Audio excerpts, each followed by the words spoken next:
Sometimes God's silence feels like rejection. But what if every unanswered prayer was actually His hand holding you exactly where you're meant to be? This is the story of a woman who asked God for one thing for 15 years, whose prayer got stuck in her throat, and who understood His no when it was too late. Carol was 58 years old, and she was angry at God. Not the loud, dramatic kind of angry, the quiet kind. The kind that settles into your bones like winter cold and stays so long you forget what warmth even feels like.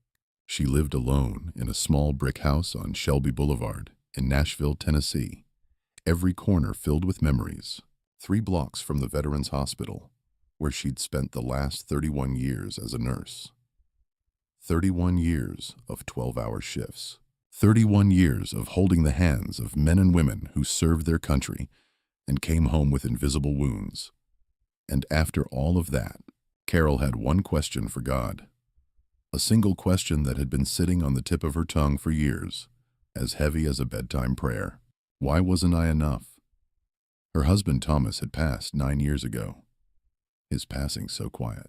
He slipped away like someone closing a door. A heart condition no one saw coming.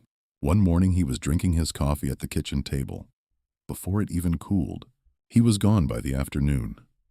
Carol had prayed for healing, her words tangling in her mouth.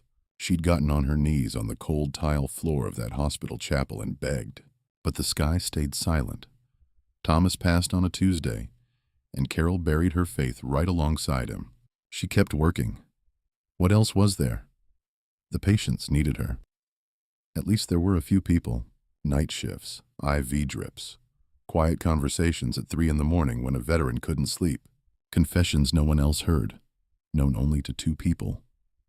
That was her whole world. But deep down, somewhere in the back of her mind, there was another prayer burning, one that had been there far longer than the whispers she'd offered for Thomas. 15 years. She'd applied 4 times. 4 times someone else got the job. 15 years. She'd applied 4 times. 4 times someone else got the job, each time chipping away another piece of Carol's confidence. Younger candidates. People with more degrees but less experience. People who had never sat beside a veteran at 2 in the morning, holding their hand tight, breathing with them in the dark, listening to stories no textbook could ever prepare you for. The first rejection stung. The second made her doubt herself. She started looking in the mirror and thinking she wasn't good enough. The third made her doubt God, questioning for the first time whether prayer was just a voice echoing in an empty room. And the fourth broke her. She stopped praying altogether. She stopped going to Ridgeview Community Church, where she'd sat every Sunday for 20 years. She stopped trusting that God had a plan, because what kind of plan leaves you in the same place for 15 years while you watch everyone else move forward? Sitting alone in the dark with the kitchen light off, she whispered into the void, "I gave you everything.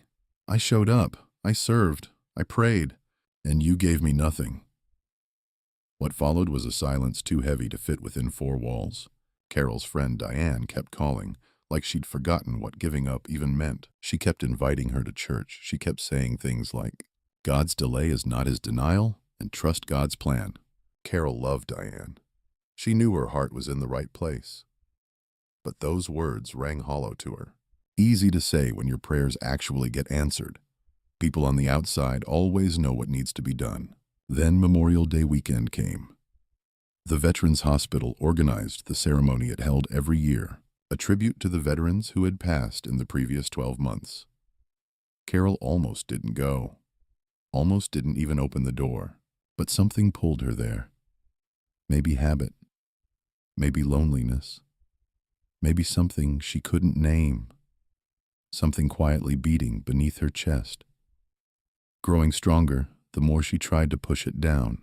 Folding chairs on the grass, a flag-draped podium, families clutching photographs. Carol stood in the back, arms crossed.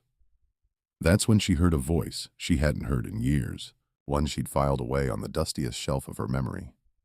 "Nurse Carol?" She turned. A man in a wheelchair, mid-60s, silver-haired, wearing a veteran's cap. His face looked familiar, like a silhouette lingering from a dream. But she couldn't quite place him. Then he smiled, and it hit her like a freight train. "Mr. Aldridge?" "Frank Aldridge. Ward 7B. 8 years ago," she remembered now. Her memory swung open like a drawer. A complicated case, multiple medications, a file thick enough to use as a doorstop. He'd been transferred to her ward after a staff rotation. Carol had been on edge that week. The frustration she carried had seeped into her every step. The fourth rejection for the administrator position had come just days before, and she was running on nothing but coffee and bitterness. But she did her job. She always did. Frank's eyes welled up, and he carried his words like a letter that had been waiting years to be delivered. "I've been looking for you for years," he said. "I never got to thank you." Carol didn't know what to say. She just slowly nodded. "Thank me for what?" "You caught it. The dosage. Dr. Mercer's prescription. It was double what it should have been. Some kind of system error. Nobody else noticed, but you did. At 11 o'clock at night, in a moment when nobody was looking, at an hour when everyone else had already checked out." He paused, as if weighing the gravity of the next sentence. "If that dose had been administered, my kidneys would have failed within 48 hours. You saved my life, Nurse Carol, and you probably don't even remember doing it." Carol looked at him long and hard. She vaguely remembered. A late-night chart review, a number that didn't look right, a quick call to the pharmacy, maybe 5 minutes out of her entire shift. She'd never thought about it since. Hadn't even written those 5 minutes of saving someone's life in the margins of her memory. Frank reached out and held her hand, as if that touch, too, had been waiting 8 years.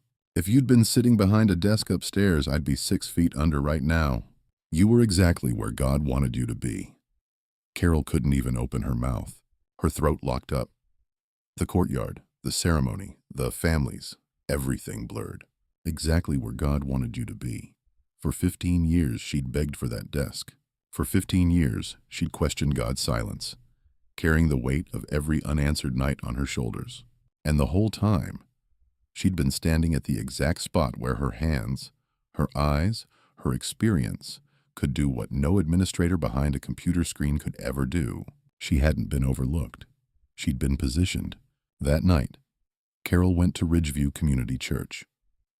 She didn't really know what she was looking for, just empty steps carrying her wherever her feet led.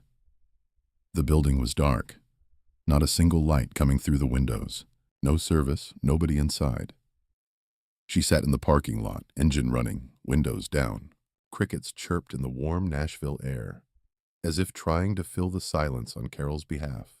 And for the first time in years, she prayed, sending God her tears before her words.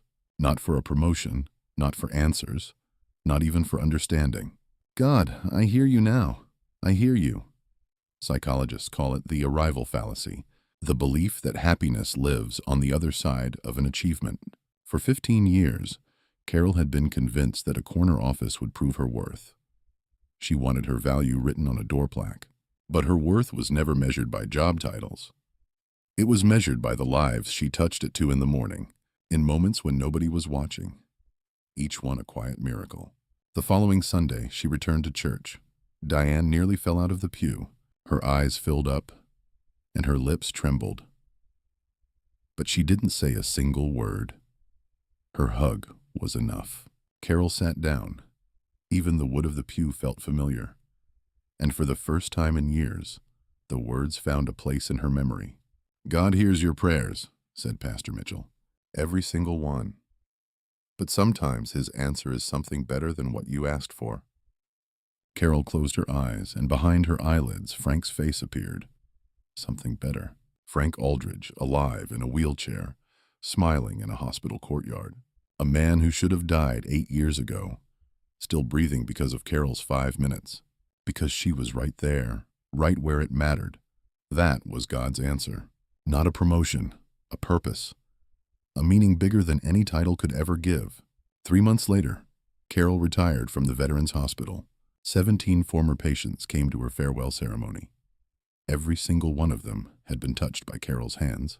Some had driven for hours. One had flown in from Oregon, just to stand in the same room with her for a few minutes. They didn't thank her for policy changes or administrative vision. They thanked her for the extra blanket she'd bring before they even said they were cold, for remembering their names, for being there. Frank Aldridge spoke last, walking slowly to the podium as everyone in the room held their breath. "This woman asked God for a title," he said, his voice cracking. "God gave her something greater. He gave her us. Maybe right now you're waiting on God. Hands empty, eyes searching the clouds. Maybe you've been saying the same prayer for years, and the silence is wearing you down. Maybe you've started to believe God isn't listening. But what if he'd been answering the whole time, just not in the language you were expecting? What if that closed door wasn't rejection, but protection? What if you're exactly where you're supposed to be, doing exactly what you were created to do, and you just can't see it yet? God's silence is not absence, it's patience, it's positioning. It's a no that's quietly saving your life while you're too busy being disappointed to notice. Trust the wait, trust the silence, and when you look back, when it all falls into place, you'll see. Every unanswered prayer was an answered prayer. You just didn't recognize the voice.